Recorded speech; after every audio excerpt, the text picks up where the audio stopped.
Então, eu vou resolver a questão do com, era a terceira da lista, e ela foi criada pelo Terra Unida, a Olimpíada da Coreia e também da Olimpíada Internacional para a Olimpíada Internacional de 2017. O com, na verdade, é o nome do sistema de escrita usado pelo povo Juru, que na verdade o sistema de escrita da língua Juru, que na verdade é um dialeto da língua Laven que é falada aqui nessa região do sul do Laos, no Planalto de Bulaven, que aliás é de onde é essa foto. Falar com mais ou menos 30 mil pessoas e ela é da família austroasiática, que é uma das principais famílias do Sudeste Asiático. E duas línguas mais famosas dessa família são o Khmer, que é a língua oficial do Camboja, e o vietnamita, que é a língua oficial do Vietnã. E a maioria das escritas do sul e sudeste asiático é derivada da escrita Brahmi, mais ou menos do mesmo jeito que as escritas do ocidente são derivadas do fenício. O grego, o latino e o cirílico são todos derivados do fenício.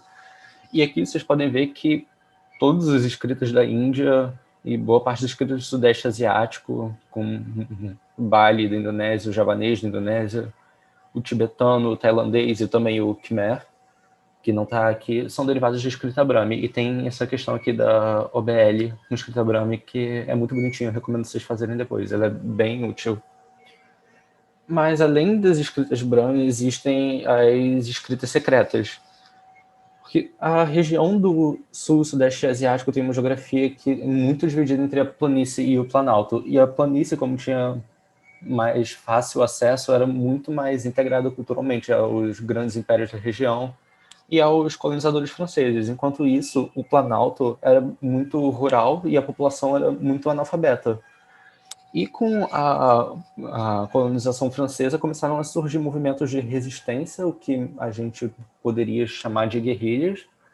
E para se comunicar, os membros das guerrilhas se comunicarem, eles tinham que usar um alfabeto que alguma escrita que não fosse ser entendida por ninguém, nem pelos franceses, nem pelos outros da região. E como eles já não tinham uma escrita própria da língua deles, os sistemas de escritas secretos são originais. Então, mesmo a grandíssima maioria dos sistemas do sul e sudeste asiático serem Brahmi, o sistema dessa questão com uma dessas escritas secretas, então não é de origem Brahmi. E essa escrita foi criada pelo líder ou comandante. Os líderes eram chamados homens de mérito, que no contexto ocidental daria até para chamar de messias, porque estava relacionado à religião até.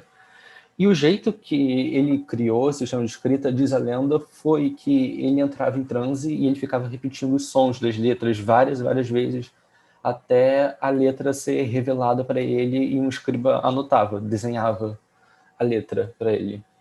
E o jeito que essa escrita ficou gravada depois da morte dele foi que ele tinha tatuado toda essa escrita nas costas dele, e os filhos, depois que ele foi assassinado pelos franceses, resolveram copiar a escrita das costas dele. Bom, enfim, a questão. Essa escrita não tem muitos dados na internet e não tem como digitar, e eu vi que ao criar os slides que todas essas letras, na verdade, foram desenhadas a lápis pelo criador da questão, Terran Lee, e provavelmente escaneado depois. Então, se eu fosse fazer passo a passo, eu ia ter que ficar colando imagem por imagem, eu sou um ser humano. Então, me perdoem, tentei acompanhar por aqui. Na verdade, dá para descobrir tudo do sistema de escrita, praticamente, só com as duas primeiras palavras, que eu não estou conseguindo mexer por causa da barra do zoom. Mas, na palavra 2, tem uma consoante que se repete, que é o que, palatal. Então, kya, kai. E dois símbolos que por acaso se repetem. E, primeiro, dá para descobrir que o sistema de escrita é da esquerda para a direita, porque a que se repete aparece no começo, na escrita, quer dizer, no começo na esquerda, na escrita com I, na escrita latina, e também que representa só uma consoante, e isso aqui deve representar não só a vogal, mas todas as vogais mais a consoante final, a consoante em coda. Então isso aqui é AK, isso aqui é AI. E aqui que eu não estou conseguindo mexer direito, mas aqui tem a palavra praikru. E aqui também tem o mesmo símbolo do I. E isso mostra então que a primeira consoante também não representa só uma consoante da escrita latina, da transcrição fonética, mas sim todas as consoantes iniciais. Então, esse aqui, por exemplo, representa o cr, esse aqui representa o ut, bl e au. Então, fazendo todas as correspondências possíveis, chega nisso e tem duas desconhecidas. Esse aqui aparece na posição de consoante inicial, esse aqui na posição de vogal mais consoante final. Tipo, aqui. Então, obviamente, só pode ser essa a resposta. Ficou tudo claro até aqui, espero. Se alguém não achou claro. Enfim. E no final só fazer. Uhul. Então, só fazer o resto das substituições, que dá para descobrir todas essas palavras que eu marquei de azul. E o interessante de ver os dados é que as 4 primeiras palavras, elas não têm a mesma lógica das outras, de todas as outras palavras, e todas as palavras são um substantivo com um numeral, enquanto isso aqui tem verbo, formações diferentes. E na criação da questão, isso foi porque essas 4 palavras aqui só estavam para ajudar a descobrir o sistema de escrita, mas elas não têm nenhuma relação com o resto das palavras, então para o resto do problema eu vou simplesmente ignorar elas. Tá. Primeira coisa para descobrir são os numerais. Essa questão tem 5 numerais, o 2, 3, 4, 6 e 7. E dá para descobrir só vendo quais palavras se repetem. Então, por exemplo, 6 rinocerontes com 6 facas. A única palavra que se repete é o trau. E marcando assim pelo que se repete, dá para descobrir o 6, 4 e 7 com certeza. E uma coisa que dá para reparar é que todas as vezes que tem o numeral é a penúltima palavra. O que dá para descobrir o 3 e a palavra 2. O lá não é numeral, porque nem tem numeral aqui, mesma coisa com play em banana. Não. Vou deixar essa tabela. E o que está marcado em negrito é o nome das coisas. Porque, por exemplo, trau, a gente já sabe que é o número, numeral. E to aparece tanto em rinoceronte quanto em abelha, quanto em pomba. Então, não deve ser a palavra para rinoceronte. A palavra para rinoceronte deve ser nato. A abelha não deve ser croato, deve ser só na Croácia e assim por diante. Então dá para perceber que tem uma estrutura. Quando não tem numeral, no caso de banana ou folha de berinjela, vem a palavra que se repete, que eu vou chamar de classificador, e o nome da coisa. Às vezes não aparece o nome da coisa e eu vou comentar depois. Aí depois vem o numeral, aí depois vem de novo o classificador. E que eu separei organizando pelos classificadores que se repetem. Aqui a palavra para cachos de banana não tem nenhuma relação com banana, e isso é da língua, não tem nenhuma explicação, é assim porque sim, pronto. Infelizmente. Tá, a composição que eu já falei.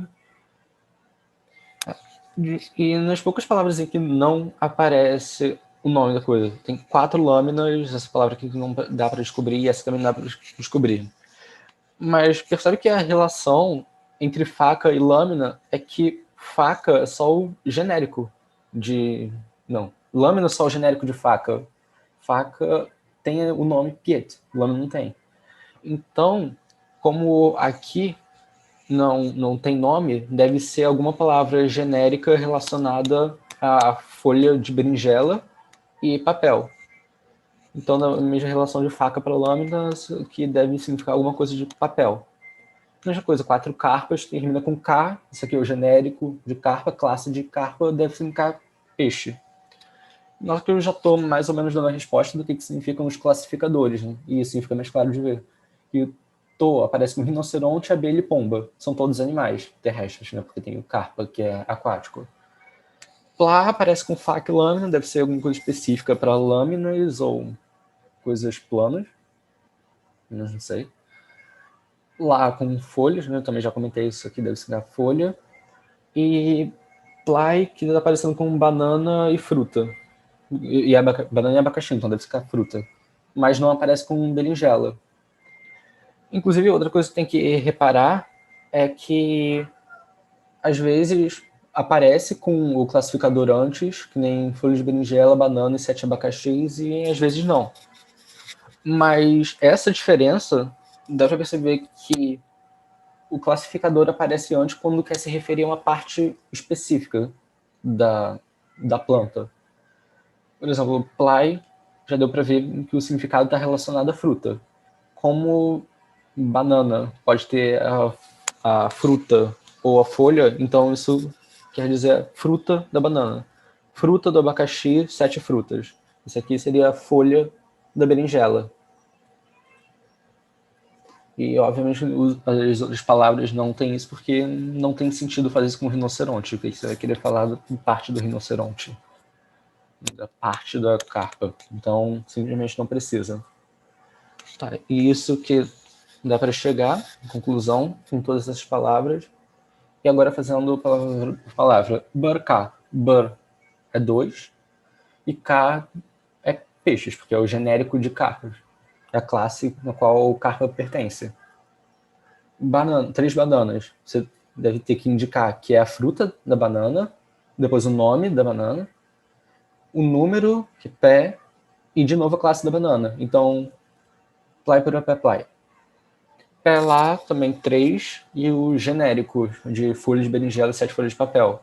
Deve ser 3 folhas. 2 berinjelas, você tem que indicar que é a fruta e não a folha da berinjela. O nome da berinjela, bur, e de novo que é a fruta da berinjela. Então, ply, plu, bur, ply. Lá pro outro lá é a folha da banana, mas como banana não tem folha, então folha da bananeira. Trau, que é 6, e lá de novo, que é folha. Então, 6 folhas de bananeira.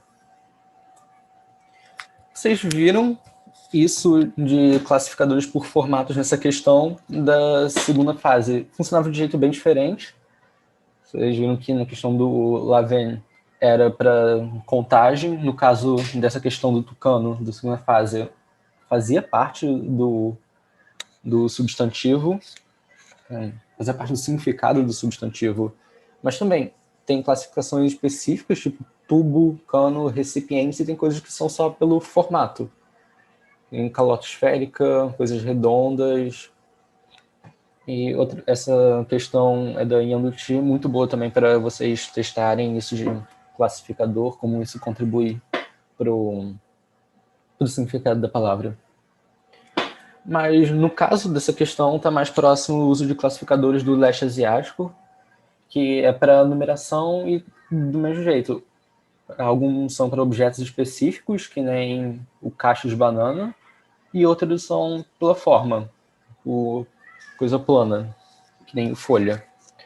No caso do mandarim, o mandarim não é da família austroasiática, que nem o Lavenne, mas por causa do contato, essa estrutura funciona para praticamente todas as línguas do sudeste asiático, que nem mostrou nesse slide. Então, você não pode falar no mandarim 3 livros, você não pode simplesmente falar 3 livros. Você tem que adicionar o classificador 3, classificador de livro e livro, Sanpun Shu. Tem classificador geral para coisas que simplesmente não pode botar em nenhuma outra categoria. E tem por formato, que nem aqui para o mapa precisa usar Chang. E formato fino e longo, canetas, lápis, tem que usar Chir. Isso é mais ou menos do mesmo jeito que no português não pode falar 3 águas, precisa falar 3 copos de água. Mas agora pensa em ter que fazer isso para qualquer tipo de objeto, qualquer coisa que você fala. E aqui eu botei mais algumas outras classes, tem acho que mais de 30, mas aqui só para vocês verem a variedade. E tem uma questão da IOL muito boa também, que eu recomendo vocês fazerem. Não é do leste asiático essa língua, é o Yoroka da América do Norte, mas também trabalha isso com os formatos e classes nominais. E aqui só para mostrar como que os classificadores numerais estão realmente muito comuns na área do sul-sudeste asiático, que é marcado pela bolinha rosa e a bolinha vermelha, no branco que não tem. Tem até um pouco nos outros continentes, mas é muito mais aqui e no fora, aqui um pouco na Coreia e no Japão, por causa da influência da China. Também tinha essa outra questão da primeira fase que trabalha com classes nominais, que as línguas Bantu não têm classes por causa do formato, na verdade tem por causa do diminutivo e aumentativo, mas não exatamente o formato. E isso influencia na formação do plural, né, que nem foi trabalhado nessa questão, e na concordância com adjetivos e com verbo, e que nem no português. Inclusive, uma subcategoria de classes nominais, mesmo sendo polêmico às vezes, é o próprio gênero que a gente tem em português. Que classes nominais é simplesmente dividir as coisas em categorias. E o gênero, de certa forma, é isso. Mas acontece que o gênero são poucas categorias e normalmente estão relacionadas a coisas tipo masculino e feminino. E no português, por extensão, acaba que o português e muitas línguas da Europa e do Oriente Médio, mesmo não sendo da mesma família, acaba que é muito fonético isso, muito determinado pela terminação da palavra. Né? Eu botei aqui o exemplo de russo, que o masculino é quando termina em consoante e quando termina em i. Então, casa é dom, termina com consoante. Então, o adjetivo vai ter que estar no masculino também. E como para estar no masculino, ele precisa terminar em i. Mas originalmente não era fonético, mas é que por extensão passou a ser. E isso de extensão fica mais claro nesses outros exemplos, em que o gênero não é fonético atualmente, mas que eles acharam outras formas de fazer extensão. Porque se precisa, já que todos os substantivos precisam cair uma classe, tem que ter um jeito de dizer qual é a classe de substantivos de objetos novos que eles nunca tiveram contato. E um jeito de fazer isso que não é fonético, que nem no português, vocês viram na lista zero quem fez pelo Yatmu, que coisas grandes passaram a ser do gênero masculino e coisas pequenas do gênero feminino. No Dribble também tem um exemplo interessante, eu não consegui achar as palavras para isso, mas que avião faz parte do gênero frutas e plantas edíveis. Porque fruta vem da árvore. A árvore tem tronco, e tronco da madeira. Então tudo que é feito de madeira passou a ser da classe de frutas. E madeira é usada para fazer canoa. E por extensão, canoa passou a ser do gênero de frutas. E por extensão, todos os outros sistemas de transporte que chegaram, principalmente com a colonização, passaram a ser do gênero de frutas, inclusive o avião. Na língua Fox dos Estados Unidos também tem um outro sistema de distinção, que o gênero lá não é masculino e feminino, mas animado e inanimado. Essa é outra distinção bem comum. Que, pessoas recebem o sufixo animado, tipo mulher. Animais também, porque são seres vivos que se mexem. Cachorro. Espírito, que é uma coisa que lembra a forma humana, que é derivado da forma humana, sei lá. Também tem um gênero animado. E como o espírito é uma coisa ligada à religiosidade, tudo ligado à religiosidade, coisas com alto poder, passaram a receber o sufixo animado. E o tabaco era muito usado em cerimônias religiosas, era considerado uma planta de poder. Então tabaco também passou a ser o gênero animado, mesmo as plantas normalmente sendo do gênero inanimado. E boneca também é animado porque tem a forma humana, mesmo sendo inanimado. E as coisas inanimadas realmente não têm relação, são as que não dá para ter nenhuma relação com a forma humana, com religião, osso, pedra, faca e ilha. E é isso, são todos os fenômenos que eu queria falar.